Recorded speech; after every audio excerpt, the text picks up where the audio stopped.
is June 27th, 2023, and the time is 7 p.m. Please stand for the Pledge of Allegiance. I pledge allegiance to the flag of the United States of America and to the republic for which it stands, one nation, under God, indivisible, with liberty and justice for all. Rudy, roll call, please. Chairman Hanchey. Here. Vice Chair Gage. Here. Commissioner Cantwell. Here. Commissioner Shane Beck is out of state this evening, Mr. Chairman. Thank you. Commissioner Begeman. Here. Commissioner Barker. Here. Commissioner Callan. Here. 6 present. We have a quorum, Mr. Chairman. Thank you, Rudy. Do we have a motion to approve the agenda and minutes? Mr. Chair, I move that the agenda and the minutes from May 9th of the regular meeting of May 9th be approved. Second. Rudy, I have a motion and a second. Can I get a roll call? Commissioner Callan. Yes. Chairman Hanchey. Yes. Vice Chair Gage. Yes. Commissioner Cantwell. Yes. Commissioner Begeman. Yes. Commissioner Barker. Yes. So moved, Mr. Chairman. Right. So on to public hearings. The first one, we have 23-351, presentation, discussion, public hearings, consideration of case P-22-130-PZ, proposed plan development rezoning requested by John Fox of William Seymour Company, Inc., for approval of .92 net acres, currently zoned RS20, medium density, single-family detached residential, to RM-2/PD, high-density multifamily residential by plan development to facilitate a 16-unit, 2-story duplex community at the southwest corner of Superstition Boulevard and North Plaza Drive. Thank you. Thank you. Good evening, Planning and Zoning Commission. So tonight I'm here to present this case, the Superstition and Plaza duplexes, as noted by the location. As was just read, this project is located at the southwest corner of North Plaza Drive and Superstition Boulevard. The site itself is just under an acre.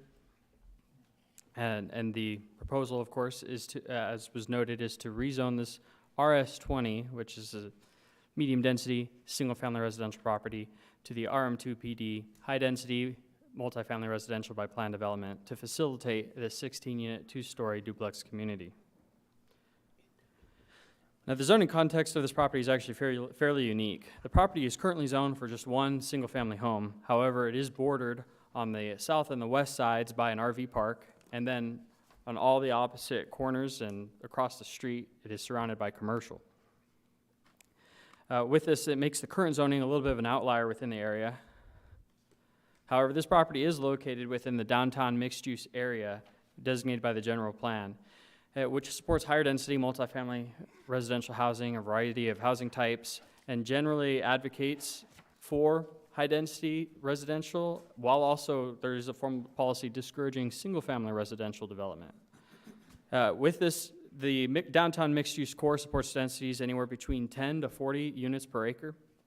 And in this case, the proposed density is only about 17.4, which is actually almost the same density as the neighboring RV park, the Lost Dutchman RV Resort next door. As was previously mentioned, the applicant is requesting this rezoning by plan development to develop a 16-unit duplex community. We staff have worked with the applicant through about 5 different iterations of the site plan, and we believe that the current configuration best meets what the developer has said their needs are in terms of penciling the project, having the right amount of units, while also meeting the city's goals and requirements. Only 2 deviations to this typical zoning ordinance is requested within this site plan configuration. The first being a reduction of the rear and front setback from 20 feet to 10 feet. And the second one is an allowance to place the required landscape strip within the right-of-way rather than within the property line. There is a section, it's 13 feet along Superstition Boulevard and 11 feet along Plaza Drive, wherein that landscaping is currently being proposed per the plan. We have worked with the applicant, had extensive conversations regarding parking and amenities and different things, and this current iteration provides 36 parking spaces, including 1 in each of the garages.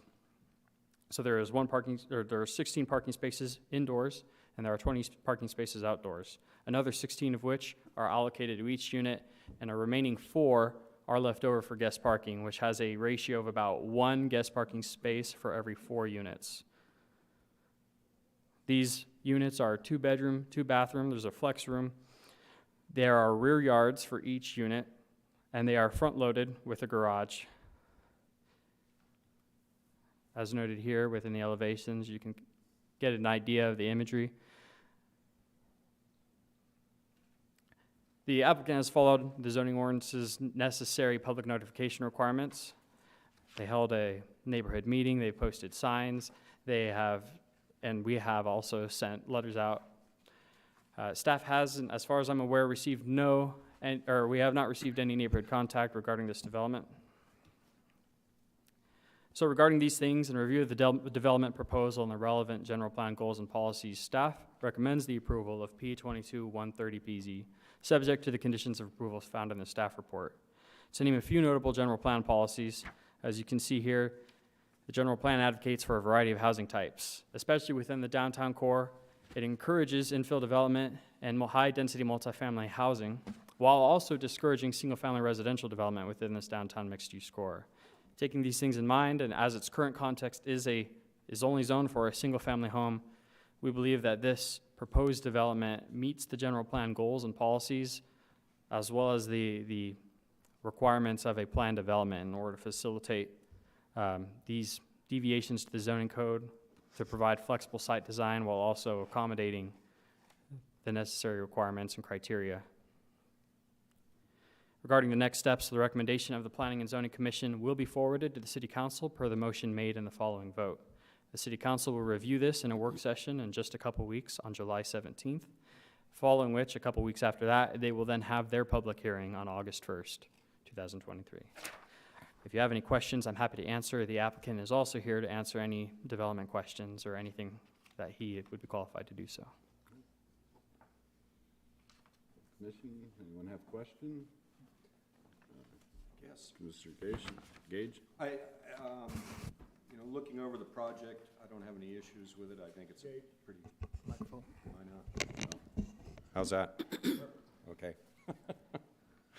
I think this is a good fix for that piece of property.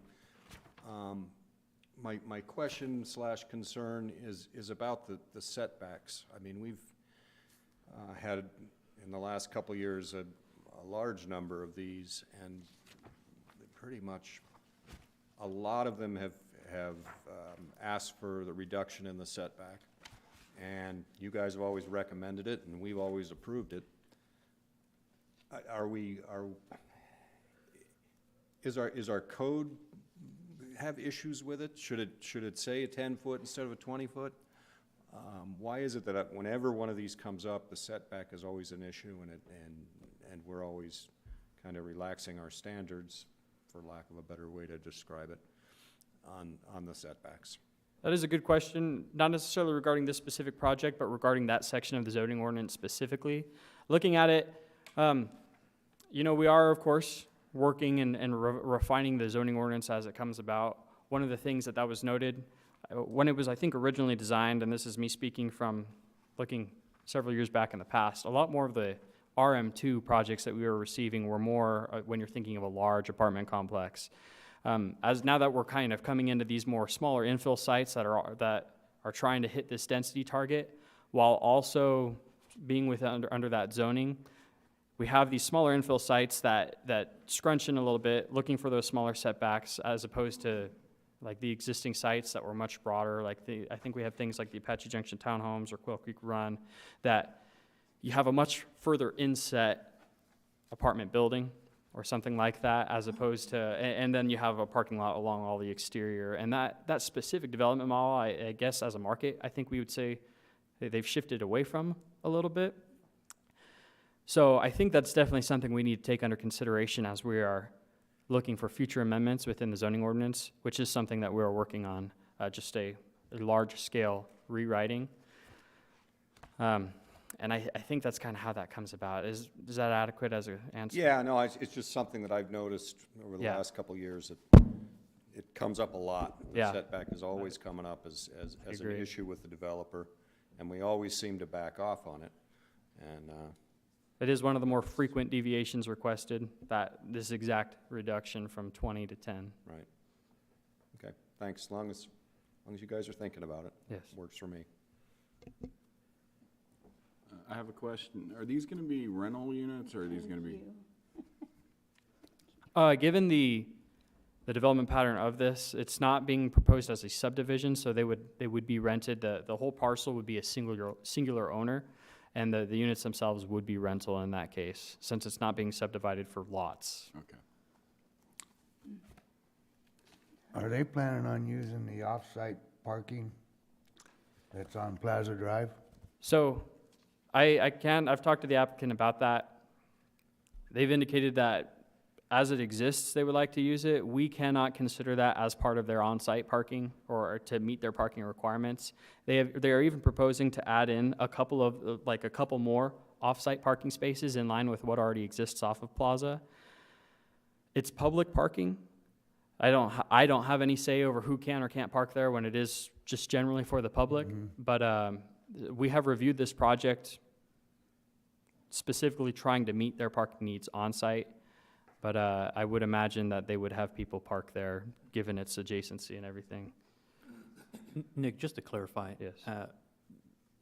As the project is shown, is there sufficient parking that meets the zoning ordinance? Yes, that is correct. And I have another question. Yes. They want to put landscaping on the right-of-way. Does that include the corner of Superstition and Plaza? That would be correct. And there is So you're some not- existing landscaping So we're there. not going to be allowing to have a 20-foot by 20-foot setback on that corner? Do you mean the cutoff corner? Right. Or for site visibility? They will still be required to maintain that. It may be different landscaping, such as shrubs or lower cut bushes, things like that. There will still be landscaping there, but it must maintain that site visibility triangle and that dedication of the 20-foot by 20-foot. Okay. Because I know coming out of there, it's kind of difficult sometimes to see who's coming down Superstition. Yes. So any landscaping that is present must be maintained within the site visibility triangle that we call it, that 20-foot by 20-foot cutoff. Okay. I think that's a fairly common problem, because, you know, even It when, is. there's low bushes, you know, it does cut down on the visibility, particularly as you're trying to turn right. Right. And that is something our code addresses. Yeah. Well, and it's also a matter of maintenance and maintaining it over time. This will have an exterior wall on it, correct? Yes. And so the landscaping along the right-of-way and the setbacks for that wall are consistent with what there is for the RV park. That is correct. Okay. So the wall will be in line with the existing wall for the Lost Dutchman RV Resort. And I will say that any kind of landscaping within the right-of-way is subject to the purview of the City Public Works. We have checked with them, and they have agreed, hey, that this is fine in this case. So we wanted to make sure that all the i's were dotted and t's were crossed. Yes. Until they decide to expand Superstition. Hey, No, Robin, we're talking about reducing it, remember? yeah. You dream on. I thought that died. I haven't heard any more about that. Be quiet about that. Oops. Anybody else have any further questions? And again, the applicant is here in case you have any questions for him.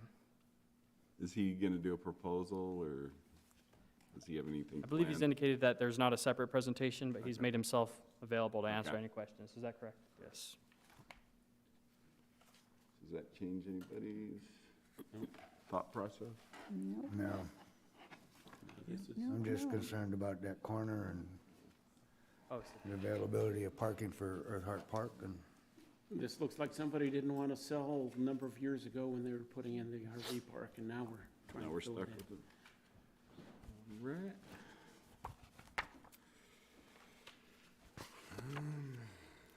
So now I will open this to the public. Anybody from the public wishing to speak can come forward. Mr. Chairman, did you want to hear from the applicant first? He can speak if he chooses to. I thought he didn't have anything prepared. I don't really have anything more to add to Nicholas's presentation on this. We've been working on this project for close to a year. Several iterations to make it work right with regards to the architectural design as well as the circulation. We even came up with a couple additional parking spaces since our last derivation. So it's been a pleasure to work with the city on this project. It's a small infill project, and we hope to build this project out within the next 9 to 12 months. So if you have any questions on design or anything? One question for you. Who's going to own this going forward? Is this going to be owned by corporation or individual or what? It's gonna be, we have a buyer that's coming in, but it's not a big corporation. You know, there's a group out of San Diego. I may just carry it forward myself. So there isn't a commitment at this point. So I am preparing to actually, I've got proposals out for bids, and so I may just own it myself. Because long-term with rental property, they can get lost in the weeds sometimes. Oh, yeah. And just trying to avoid that. Yeah, exactly. And this is not a really large project. No, and that's why it gets lost in the weeds. Yeah, yeah, but, you know, this is more of an individual or a family project, I would think. You know, this would be a project I would own. I don't have a lot of real estate, but I would own this just for retirement cash flow and so forth, so. Okay. Chair, what's your target for these apartments? Well, it's not gonna be age restricted. It's gonna be somewhat workforce housing. We don't have a rental projection on it yet. We think it's a nicer community, but, you know, families. Okay.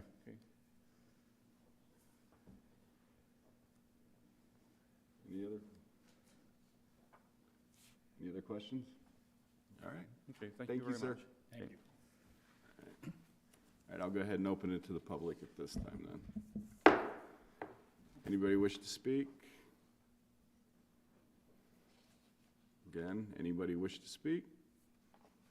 Seeing none, hearing none, I will close it to the public. The commissioners, would you like to add anything, say anything? No, I think it's probably perfect for right there, being it's right next to the RV park, and obviously probably 99% of people wouldn't build a single house there and live there, majority of people. So it's probably perfect to fill in right there. I tend to agree. I mean, the way it's currently zoned, I mean, it's gonna be a tough sell to get like a single-family home in there. It's obviously been vacant for a large period of time. It also helps that there's a city park across the street. Yes, Not a city park. there's It's a park. Horizon. Yeah, Oh, okay. That's a Verizon. yeah. Plus, you know, with the city plan and everything, with the goals, I think it fits in with the city plan and everything. We have finding of facts on this as well, I believe. Yep. Somebody want to read the finding of facts? Oh, you're gonna make me get the glasses out. I'll take care of it. Okay, first, that a better design cannot be achieved by applying the strict provisions of the underlying zoning district. I agree. I agree as well. Yes. I think we're all in agreement. 2, that strict adherence to the provisions of the zoning ordinance is not required in order to ensure the health, safety, and welfare of the inhabitants of the proposed development. Agreed. Agree? I think that's an issue. 3, that strict adherence to the ordinance is not required to ensure that the property values of adjacent properties will not be reduced. Should Definitely. have no impact. No, Nope, agree. should be fine. And I think that's it. So I would move that the We ready for a motion? Yeah, I'm ready Go for for it. I move that the Planning and Zoning Commission recommend to the Apache Junction City Council the approval of Plan Development Rezoning Case P-22-130-PZ, request by John Fox of William Seymour Company Incorporated to rezone parcel 101-11-003B, located at the southwest corner of West Superstition Boulevard and North Plaza Drive, from RS20, medium-density, single-family detached residential, to RM2 PD, high-density, multiple-family residential by plan development, to facilitate a 16-unit, two-story duplex community, subject to the following conditions of approval, and I will incorporate those by reference. There's 7 of them. Yeah, there's 7 of them. Second. Rudy, I have a motion and a second. Can I get a roll call? Commissioner Barker, Yes. Commissioner Callan, Yes. Chairman Hanchey, Yes. Vice Chair Gage, Yes. Commissioner Cantwell, Yes, Commissioner Begeman. Yes. So move, Mr. Chairman. This will go to City Council public hearing on August 1st with the work session a couple of weeks before that. Thank you. All right, next up, we got 23-355, Thank you. Presentation, discussion, public hearing, consideration for case P-23-16-AM, proposed text amendment of Zoning Ordinance Article 1-7, parking, loading, circulation, regulations regarding requirements for guest parking, electric vehicle parking, accessibility parking, motorcycles, and bicycle parking. Thank you. Thank Good evening again. I'm right back up. Transitioning to this next topic, I'll be presenting on this text amendment.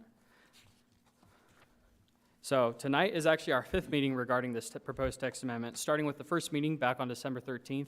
That was when we initially had a direction to staff.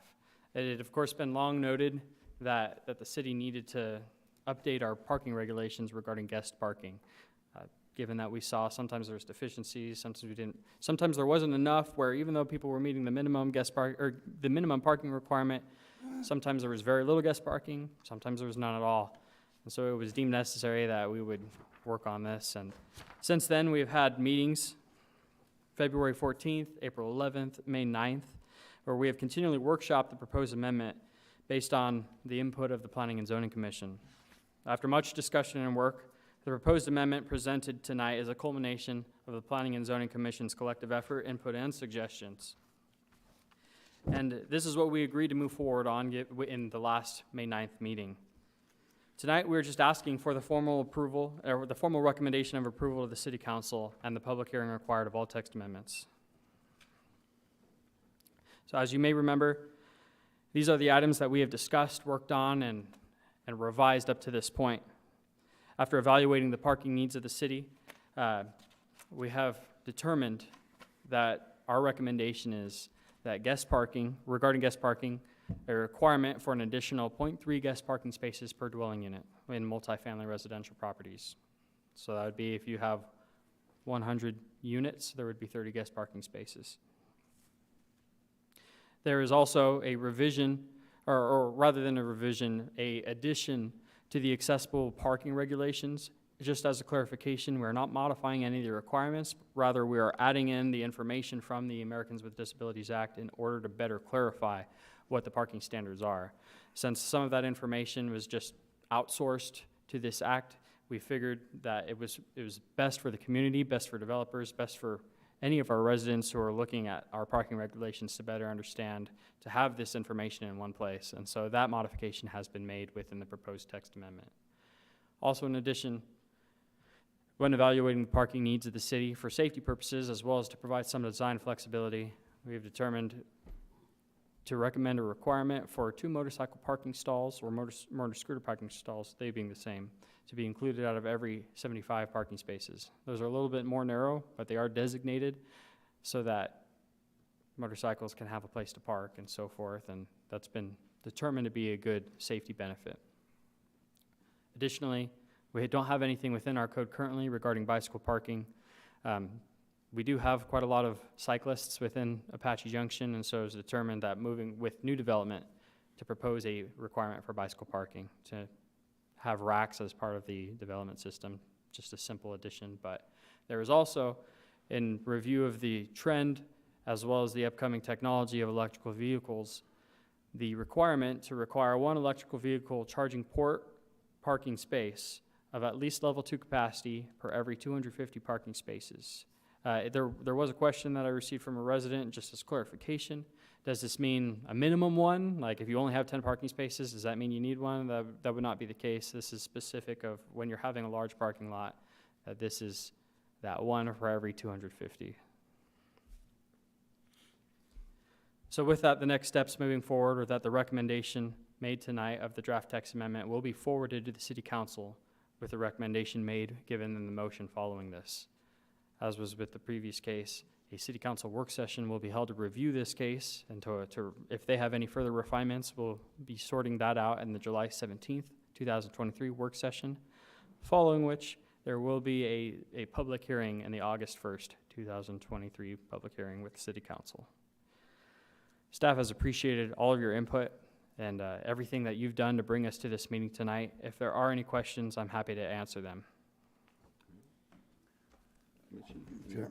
So if somebody builds a development that has less than 250 parking spaces, they will not be required to have an EV port? I believe in terms of the way it's written, there's a rounding up, which would trigger, I would say, about 125. But anything we're dealing with, small parking spaces, would not require an electrical vehicle charging port. So the technical number in terms of rounding, as our parking code does have a little bit of a rounding measure, would be, I would say, 125, but formally it's one for every 250. Anywhere ranging, so the broader range, I would say, would be anywhere between 125 to about 375 would only be one. But that's just when it comes to the math of rounding. Okay. And the city, of course, could work with them. Yeah, and there is flexibility within the actual amendment of the text itself. And this is one other aspect of the zoning ordinance that can be addressed through plan development. Anyone else? Two questions. Yes. Okay, on the motorcycle parking, is that part of the minimum parking requirement, or is that in addition to the minimum parking? It is part of it. Okay, so like in the one we just did where they had 34 spots, if 2 of those were motorcycle parking, then there'd only be 32 cars available. So that one also is influenced by the rounding, or in terms of the proportionality of it. So out of 75, there would be 2, but out of, half 75, about 32 and a half. Out of 32 and a half, there would be generally 1, but that's generally, to correct the specific code language, it's with, like commercial parking. Like a parking lot is specifically how it's written for commercial parking, rather than specific to just like individual housing or anything like that, but.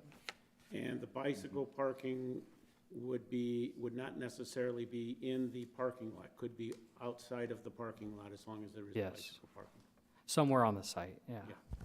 Since it's generally located, like a bike rack is normally, sometimes right outside a front door or something, and.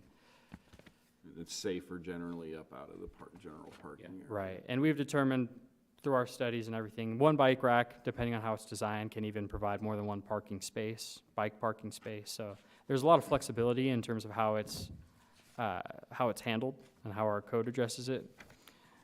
It was more of just to meet this minimum. We've identified a need, and we want to meet that minimum need without it being burdensome. And that was our goal with these recommendations. Understood. Any other commissioners have any questions? All right.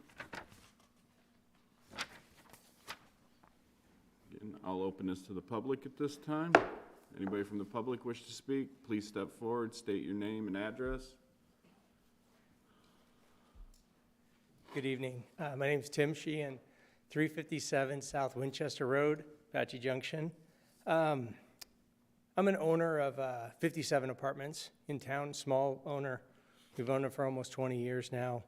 Well, we've added to them over the last 20 years, I guess. My concern is the .3 guest parking spaces. Adding that would put Apache Junction would have the most guest parking out of any of the municipalities in town. Glendale has the same, but everyone else has way less, substantially less. And I understand when some of the developers come in and all their parking is in garages or assigned, but if I build 100 apartments, be a wonderful day, but say that it ever happened, if I built 100 apartments, I would have to have 30 guest parking spots. I don't do assigned parking at our communities. It's just been a headache over the time. So having 130 spots, 30 extra spots, is just a lot. We just finished building a community, 10 buildings, 10 apartments. In 21, we built it through COVID. We have the minimum parking spots. Yeah, I think we did. That one's just the minimum. We didn't have enough room to build more, or we couldn't have built 10 apartments. We would have had to go down to 9. There's no parking issues there. We have, all the new apartments are 2 bedrooms, and 3 of those units have 1 adult living in them, no children. There's 1 vehicle, and a lot of the other ones have an adult and a child with, again, only 1 vehicle. So there's plenty of parking 24 hours a day at that community. So that's just one of my concerns of adding 0.3 units. It doesn't sound like much, but it is. It's about 8,000 square feet it would add to a 100-unit community, which is a large residential lot it would take out. So you would lose some apartments that way. And building, I know we talked about setbacks had come up, and why the setbacks and why owners and developers push the setbacks. It's to get the most use of the property. And the reason to do that is to bring rents down. It costs, just like if you go have a widget made, if you have 1, it's expensive. If you have 1 million made, it's a lot less per widget. So by building more, you can keep rents lower. And our whole goal is to do that, keep rents reasonable. It is hard. Building expenses are way up. All expenses are up. Just a concern of mine. I know, like the EVs, we're putting in 6 EV chargers currently at existing units because SRP's given us the money to do it. It's a rebate currently, but we're having a hard time finding the heads. You can't get, if I was putting in 400, I could get the heads, but putting in 6, I can't get the heads. We're on the 3rd or 4th company. Not the contracting company, but the actual builders of the charging heads to charge. So that is a headache, but 1 per 250, that seems fine. And my letter was the one that was in the packet or whatever you got. So, but that would just be my main consideration would be lowering that 0.3 guest parking spots. When it would go back to the Phoenix type regulation they have, I know, in one of the original, I think it was April 11th, in the packet was all the breakdowns, and Phoenix had that. When it was assigned, it was different than when it was not assigned open parking. That's all I might. Have a good night. Thank you so much. Thank you. Anyone else like to speak?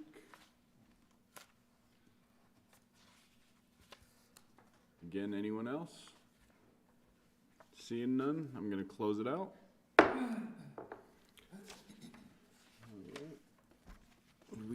Any further discussion on this? Hearing none, seeing none, would anybody like to present a motion?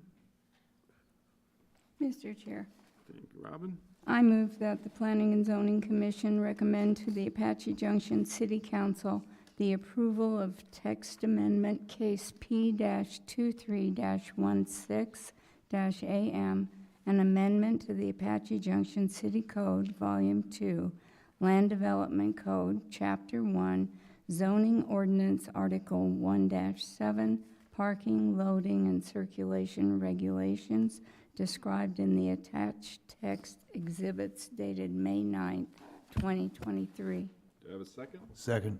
Rudy, I have a motion and a second. Can I get a roll call? Commissioner Begeman, Yes. Commissioner Barker, Yes. Commissioner Callan, Yes. Chairman Hanshi, Yes. Vice Chair Gage, Yes. Commissioner Canwell. Yes. So moved, Mr. Chairman. This case will also go to council work session on July 17th and council public hearing on August 1st. All right.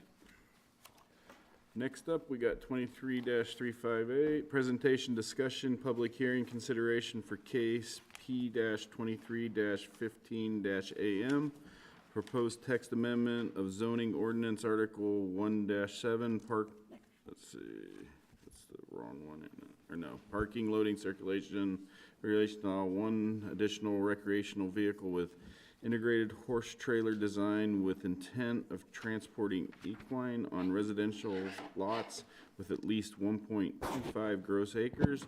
This item was presented and discussed at the Planning and Zoning Commission work session held on May 9th, 2023.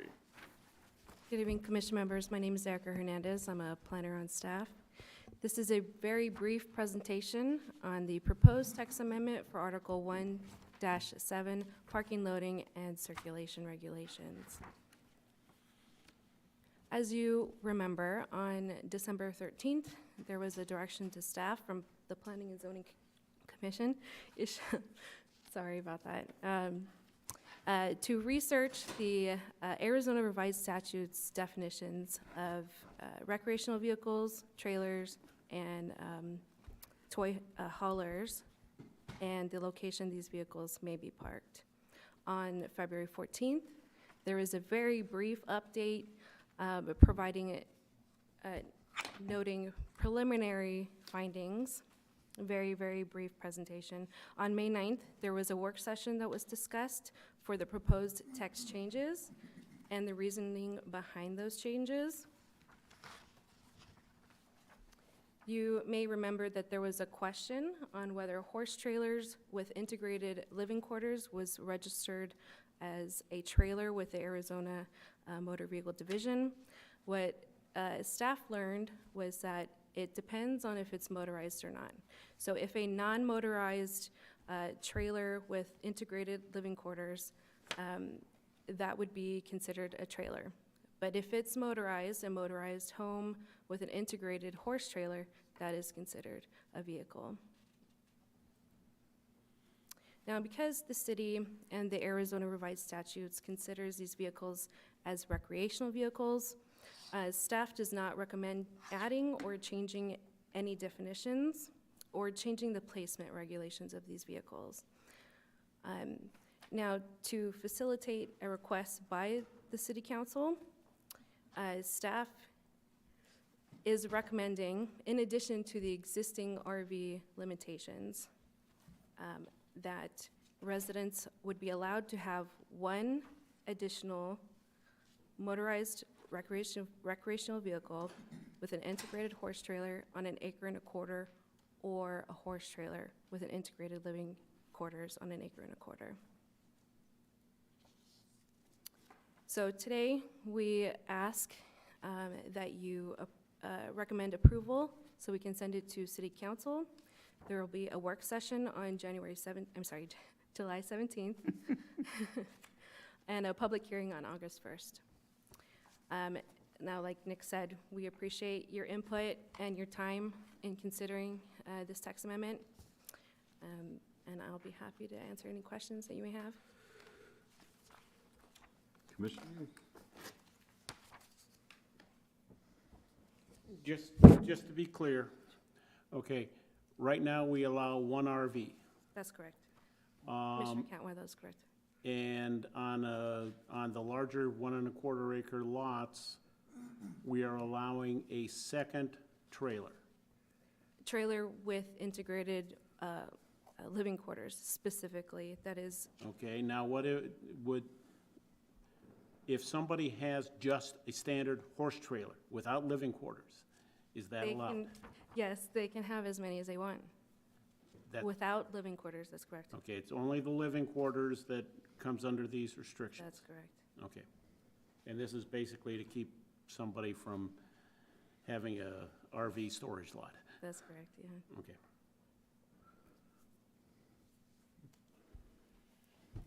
Anyone else? Thank you. All right, thank you. This time I'm going to open it to the public. Anybody from the public wish to speak? Again, anybody from the public?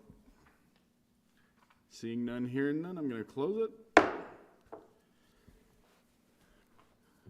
Commissioners, any further discussion on this? No, I think we've gone over I it. think we've beaten this horse to death. All right. Sorry. It's Robin's words, not any ours. Anybody wish to propose a motion? I'll do it. Okay, this is 2315, right? Mm-hmm. I move that the Planning and Zoning Commission recommend to the Apache Junction City Council the approval of text amendment case P-23-15-AM, an amendment to the Apache Junction City Code, Volume 2, Land Development Code, Chapter 1, Zoning Ordinance, Article 1-7, Parking, Loading, and Circulation Regulations described in the attached text exhibit. Do I have a second? Second. Rudy, I have a motion and a second. Can I get a roll call, please? Commissioner Begeman, Yes. Commissioner Barker, Yes. Commissioner Callan, No. Chairman Hanshi, Yes. Vice Chair Gage, Yes. Commissioner Cantwell. Yes. 5 in favor, 1 opposed. The motion passes, Mr. Chairman. Once again, City Council work session on July 17th, public hearing on August 1st. No old business to discuss? No, sir. New business? No new business this evening, Mr. Chairman. Any information and reports? Do not have any director's report? No, sir. All right. Selection date, meeting dates, times, location, and purpose? Mr. Chair, Commissioner Barker? I move that the Planning and Zoning Commission hold a regular meeting on July 11th, 2023 at 7 p.m. in the City Council chambers located at 300 East Superstition Boulevard. In the event there are no items to be brought forward to the commission, these meetings may be canceled, notification of cancellation properly posted, and the commission notified by staff. Second. Rudy, can I get a roll call? Commissioner Cantwell, Yes. Commissioner Begeman, Yes. Commissioner Barker, Yes. Commissioner Callan, Yes. Chairman Hanshi, Yes. Vice Chair Gage. Yes. So moved, Mr. Chairman. All right. I now adjourn the meeting at 7:43.